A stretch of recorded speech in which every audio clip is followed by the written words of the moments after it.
Welcome back to Growth Unleashed, the podcast for pet brands that want to grow smarter without relying on paid ads. I'm Matt, the founder of Bubblegum Search. And I'm Louis, the SEO Manager here at Bubblegum. And off the back of last week, we wanted to dive into a topic we're very excited about personally, which is unpacking how digital PR actually works and why it can be so effective, particularly for pet brands. So we're not talking mass press releases here, we're not talking spammy news wires. What we're talking about is smart, pet-focused campaigns that land you in the right media placements that both your audience and Google love. But digital PR is different to traditional PR. Matt, can you break that down for us? Yeah, absolutely. So traditional PR, been around for many decades. Broadly more about brand awareness. And traditionally it's more like in the physical side, so it could be like a magazine feature, or even just like a mention in a printed newspaper. All super valuable, but with digital PR it's very SEO driven. It's all about tying it to organic goals, so getting the right kind of backlinks and the right kind of branding mentions to increase search visibility and ultimately send trust signals that compound over time and then, impact your organic marketing goals as well. Yeah, I guess it's kind of like along with the brand awareness, there's like something a bit more tangible in terms of the mention or the link that is like directly feeding into Google's algorithm. Exactly. It's like kind of, tied into performance marketing more so. Of course, with digital PR, you get the brand exposure, the awareness from it, and really the brand building that you get from it as well. But yeah, it's just a little bit more fine-tuned in that respect in terms of the strategic side of it. So I guess my next question would be, in terms of like where these kind of digital PR, I guess, campaigns, content, whatever it is that you've put together, where do they land? Like, where do we think the best location is to be mentioned? Yeah, I mean, it depends because every brand is different, every story is different, every idea and ultimately every campaign that launches is different. But, I mean, really, if you kind of broadly break it down, like, there's the category of, like, pet-specific press publications.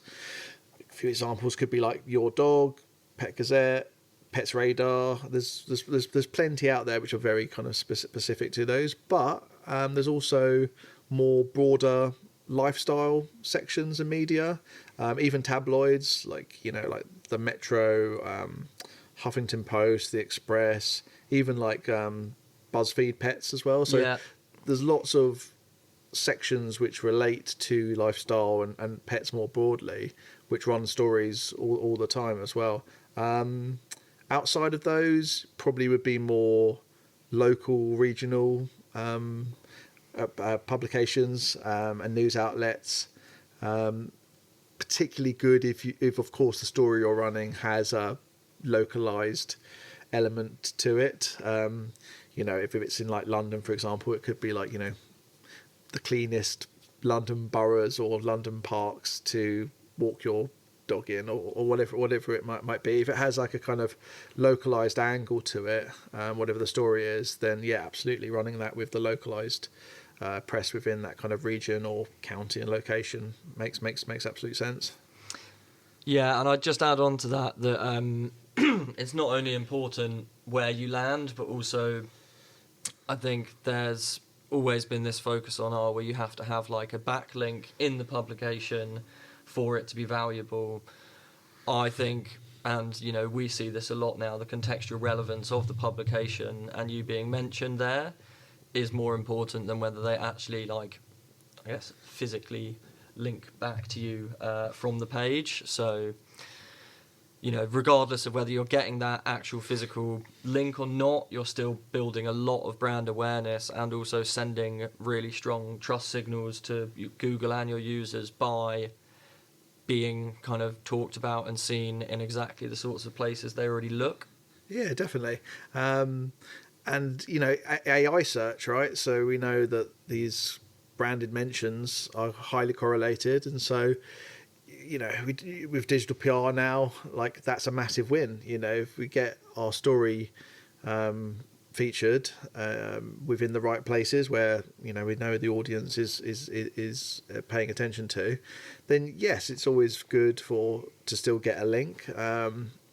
Whether that's follow or no follow, but even at minimum now, just being mentioned contextually around the right topic sends the right signals to both Google and AI search. So yeah, super highly valuable, and I think even maybe more so than perhaps it used to be as well, where it was a little bit more like you had to get a link, I suppose. But yeah, it's all changed. I think part of the reason why at Bubblegum we're so hot on digital PR is because we see how much it's like future-proofing your business as well at the moment. Definitely. So like that brand 100%. awareness, it's not just like temporary excitement about your brand. It's kind of building foundations for growth, and the fact that we know that the large language models are looking at mentions in the press and in subreddits and forums and all of these sorts of things just proves how valuable it's going to be going forward as well. Yeah, definitely. And then it's easy to forget, like, I guess, like the viral factor that you get off it. Like if you get featured in, especially in some really of these known top tier publications, there's so much sharing of that content that goes even behind the scenes that we don't know. Like how many times does that get shared in Slack chats or WhatsApp message groups or emails? There's so much where it just that content gets kind of shared and spread where we don't even have visibility of it, which then drives things like branded search queries in Google, and that it's kind of you get that bit of a snowball effect and knock on effect, and it kind of stacks over time as you're saying. Okay, great. So with that said, what separates a great campaign from something that just never gets traction and never gets picked up? I think there's a really good answer here, which is essentially I'll summarize it by give the people what they want. I think a lot of companies fall into this trap, which is they think that the only exciting thing that they've got going on is say they've spotted what they think is a gap in the market, they've developed this new product, and then they think, well, we've got a press release, we're releasing a product, people are going to want to know about this. Unless you have a dedicated kind of brand following already, in which case you're probably already doing pretty good digital PR, no one's going to care about you launching your new pet food brand or toy brand. People care about things that they find interesting on a personal level. So, I guess it's got to hit on an emotional level, or it's got to be relatable, or it's got to be something that gets them talking, or it's got to be a trending topic. Ultimately, as you said, the shares in Slack groups, the shares in WhatsApp messages, those are not going to happen with your product launch. Whereas if you, I guess something like your example of the top 10 parks in London to walk your dog, rated by cleanliness, that's probably something that people could then have a bit of a gossip about. And, my local park's number one and yours isn't on it. And I just think you need you really need a newsworthy story, not just something fun that you think is happening in your company. And I guess that's where it all starts from, right? It's the ideation. As you know, whenever we start a new campaign, we ideate. We get dozens of ideas, and it's a case of team brainstorming, researching, ultimately whittling them down. So it's a process. But as you say, the pet content and pet PR works best when it includes something unique. Yes. And hopefully it could data, anything data driven, anything that you have new, unique. Hopefully internally at the company where you've got insights from whatever product or service that you have, that you might know internally. Even if the data's there, sometimes it's just a case of actually just extracting it and analyzing it. And then and then ultimately you'll have a story off the back of that, hopefully. But if you don't have that internal data, there's ways to get it. You can commission surveys. Yeah. You can do freedom of information requests as well. Yeah, we love an FOI. Yeah, they tend to work really, really well. Takes a bit of time to kind of roll out and gather that information. But again, it's unique data that no one else has that provides obviously unique insights for a story. That aside, expert commentary works really well when you've got a great story and idea. Of course, you kind of plug in whoever is the brand ambassador or the experts within your brand or team. If you have a bank of quotes that's related to the story, and of course you can plug those in. But even if you don't have that, sometimes you can combine it with quotes from other experts, as long as of course it makes sense to the story that you're pitching. It could be tips from vets or animal behaviorists, or even pet nutrition experts as an example. You can partner with them and still both be credible sources within the press release and the story as well. Yeah, and just to kind of piggyback on that, I really like expert commentary as a kind of PR tactic, because it helps build relationships with journalists. I think if you can become someone that they can reach out to for comment on something, especially if if it's like a journalist at the Dodo who's always going to be asking about pet commentary, and you're top of their mind when they send out that email. Yeah, absolutely. There's nothing better than that. No, exactly. And we've had it before with client campaigns where you do build up that relationship. You do get known as people who have those relationships and those experts and that is insights. And sometimes it's the best PR is sometimes when they come to you and they say, hey, look, I'm running this story ahead of time, can you provide me with some insights or data? Can you comment on this? And yeah, it makes things a lot easier as well. Absolutely. Cool. Okay. I think on top of, so what have we said? We've got fresh data, always really valuable. Expert commentary, always really valuable. Or you can go the classic route and tug on people's heartstrings a bit. I think relatable emotions are always quite a good kind of way of just tapping into news stories that people care about. So yeah, absolutely, that's good. Anything from funny fail videos, humor people love, or I don't know if you've seen this, but on my Facebook I get rescue animal compilations all the time, and those seem to perform really, really well because people just love a sob story about animals being rescued. Well, sometimes it can work both ways. So PR can get good traction and then it can work well on social media, but often it's the other way around where something's trending on social media and then we can kind of plug that and it does well on the PR side as well. But that's where the magic happens, when you can get even a kind of mini viral effect happening on both. The dream. That's kind of where it's at its best as well. So I think that's the first, when you're trying to pitch a story, you start with what is the story. But then pitching it itself, I think there's a lot to think about when you do this. Yeah, absolutely. Some of my top tips when pitching to journalists would, I think, essentially make their life as easy as possible.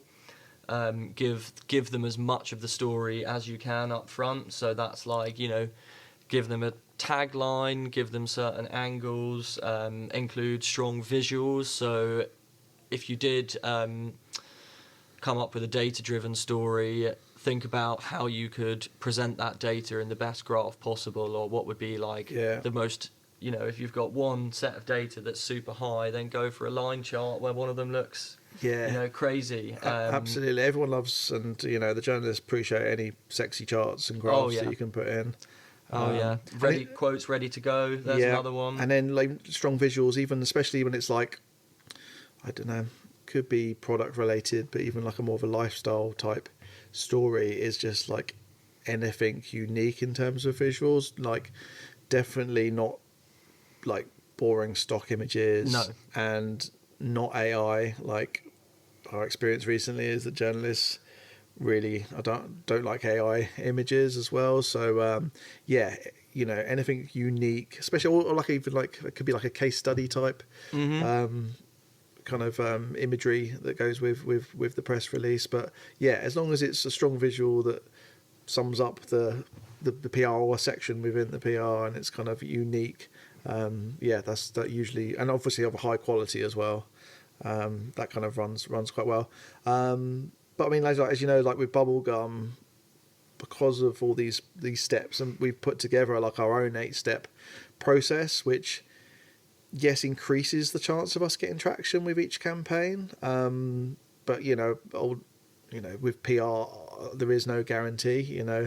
Ultimately it is in the hands of journalists. But yeah, like our process that we have in place, although we have to often fine tune it, we have to like re-angle certain campaigns, or send several to kind of get the kind of traction we're looking for. Very normal, but yeah, certainly having our 8-step process in place allows us to increase the probability and chances of maximizing traction. But yeah, unfortunately PR, there is, it's never guaranteed. And as we found before, like just because something doesn't get traction right there and then doesn't mean that it necessarily like it's a bad story or you've done something wrong or the idea was bad. Sometimes it's just literally timing. Like we've had many cases where, a couple of weeks later we run it again. Nothing's really changed fundamentally. It just gets picked up. Or it might be a slow news week. Yeah, for the exactly. person you're pitching yeah, to, exactly. Like journalists are busy. They're kind of juggling multiple stories that come on their desk, and sometimes it could just be something else that happens story-wise that comes in that supersedes it. And so sometimes you can get a bit disheartened too soon. And yeah, you can try re-angling, but also just try a week later or a month later, or even sometimes like 6 months later as well, and you'll be surprised how it can pick up there and then. So yeah, never any guarantees, but as I said, like our 8-step process certainly has helped us. Yeah. So I think to kind of summarize, I would say, unlike traditional PR, digital PR isn't just about exposure. It's kind of like a blend of, telling a story, selling whatever your news is, and the SEO strategy behind it. So the goal isn't just to get the coverage, it's to get the coverage, but also, get the mentions, the links, get the people talking, all of the things that boost your rankings. Ultimately, you're trying to build your brand reputation and influence your audience, off the back of it. So a little bit different to traditional PR, but yeah, definitely still hugely effective. Yeah, and of course when you do build, I say build, but like kind of earn all those mentions, the links, the brand authority and the trust that comes with it, your search visibility naturally climbs over time, both in Google and AI search as well. That's why we love it. Yeah, that's why we do it. All right, cool. Well, that's it for today. Look, we know digital PR can be a daunting thing to start. So, look, if you need help, why not get in touch and let us take a look at it. Otherwise, as always, be sure to drop any questions you might have in the comments. And if you haven't already, please do subscribe and hit the like button. That's it for now, and we'll catch you next time. Bye.